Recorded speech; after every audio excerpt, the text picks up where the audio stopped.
All right, so here he is, the Nigerian Nightmare, and you can also now call him the UFC welterweight champion. He had to go 10-0 in the UFC to finally realize that UFC belt, beat Tyron Woodley, and establish himself as the standard at 170 pounds. And he never lost track of what was out in front of him. Even though he had to win 10 fights, Kamaru Usman understood that he would do whatever it took to become UFC champion, and when he got that opportunity, it was the wrestling, the cardio, and the ability to follow the game plan set out in front of him by Henry Hooft and Greg Jones that allowed him to blank Tyron Woodley on the scorecards and win that welterweight championship. Unbelievable performance by Usman. Truly one of the hardest workers in the game, and if you watch that Woodley fight, you get the sense that it is going to take a Herculean effort for somebody to dethrone the new hunted at 170 pounds, Kamaru Usman. He is the reigning, defending, undisputed UFC welterweight champion of the world, and in a division that has so much depth in that top 15, it's even more remarkable that this man has remained the hunted. The question tonight, with a powerful challenger out of that blue corner, can he walk away and still?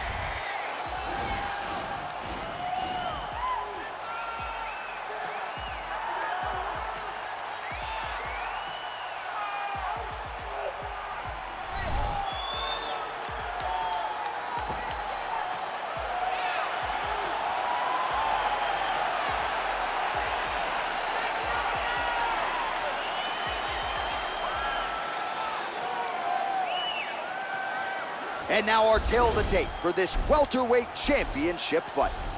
So a more than 5-year gap between these two fighters when it comes to the age, with similar height and reach. To get us started with the official introductions, here is Bruce Buffer. Ladies and gentlemen, this is the main event of the evening. When the action begins, our referee in charge, Herb Dean. This is the moment UFC fans around the world have been waiting for. Live from the MGM Grand Garden Arena in Las Vegas, it's time! 5 rounds for the undisputed UFC welterweight championship of the world. Introducing first, fighting out of the blue corner. This man is a wrestler holding a professional record of 20 wins, 3 losses. He stands 6 feet tall, weighing in at 170 pounds. Fighting out of Boca Raton, Florida. Introducing the challenger, Kamaru, the Nigerian Nightmare, Usman. And now, introducing the champion, fighting out of the red corner. This man is a mixed martial artist, holding a professional record of 17 wins, no losses. He stands 6 feet 1 inch tall, weighing in at 170 pounds. Ladies and gentlemen, presenting the reigning, defending UFC welterweight champion of the world, Shavkat Rakhmonov.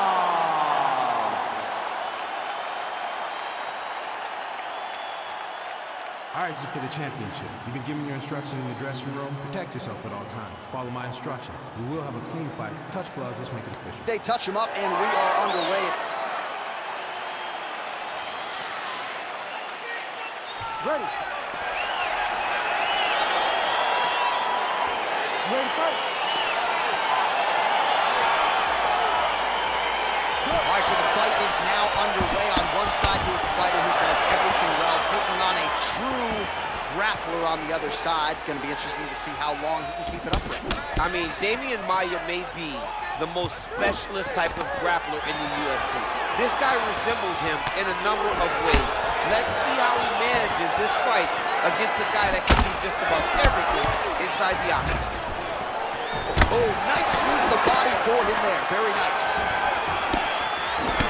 Single collar tie now, and he connects with a punch there. We'll see if there's more where that came from.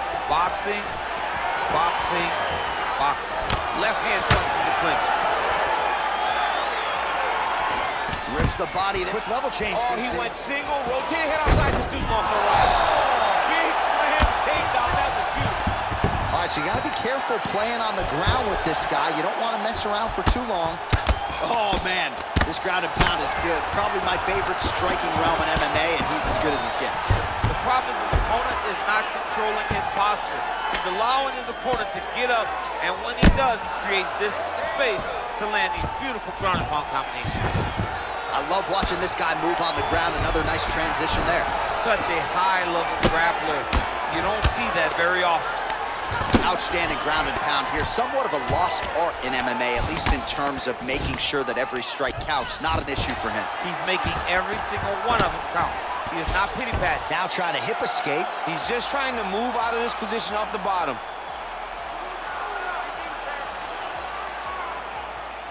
The Kimura is not the arm. It's the shoulder pressure that usually makes you tap. But now DC trying to isolate an arm. Yep, he's using the Kimura. Oh! And the turn on the elbow, and he's going to chase the submission finish. The sheer will is really remarkable to watch. Strong bottom work here, staying busy. Grounding and pounding away. Nice strikes to the body there by Usman. Strong bottom work here, staying busy. Oh, these are some serious punches from the top here. He's continuing to maintain good posture and making these strikes count. He's doing a really good job of watching for the upkick, making his punches count while not putting himself in danger. All right, bottom fighter here, maybe looking to hip escape, DC. Oh, nice job here staying busy off of his back. Nice offense from the bottom. Good, solid strike on the ground. Oh, nice work from the bottom. Tags him with the punch. Ground and pound strike there now. The horn sounds for the end of round one. All right, let's take a look back at some of the replays from that last round. Unbelievable to see these high-level competitors get in each other's face, tuck their chin, bite down on the mouth guard, and just let it all hang out over the course of 5 minutes.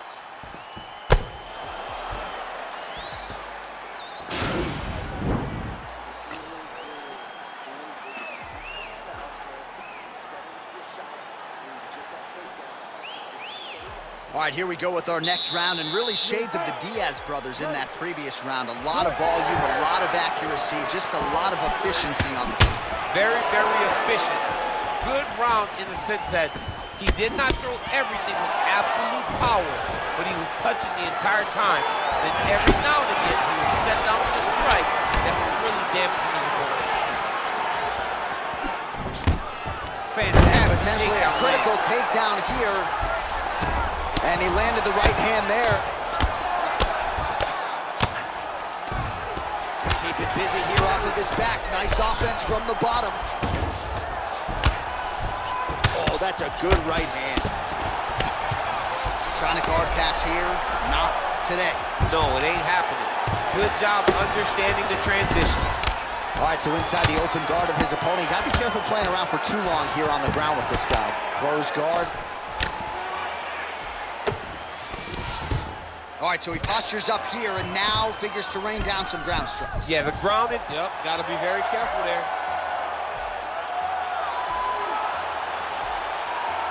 Oh!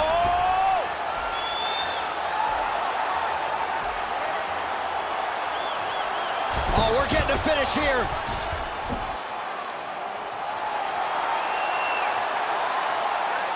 It's in there deep. There you go.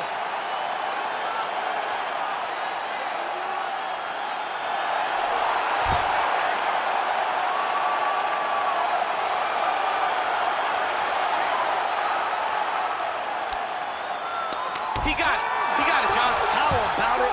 Gets the win by submission. Beautifully executed there on the ground.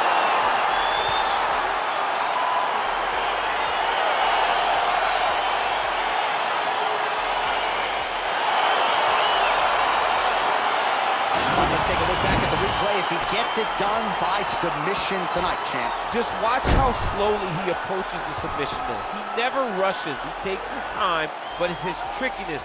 It's his ability to trick people into going to the floor with him that puts them in danger and finishing fights.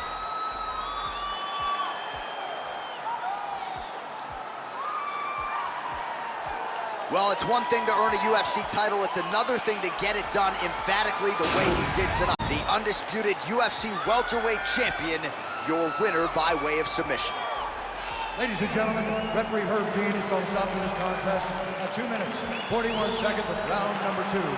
Declaring the winner by tap out due to a heel lock, and still the undisputed UFC welterweight champion of the world, Shavkat Rakhmonov.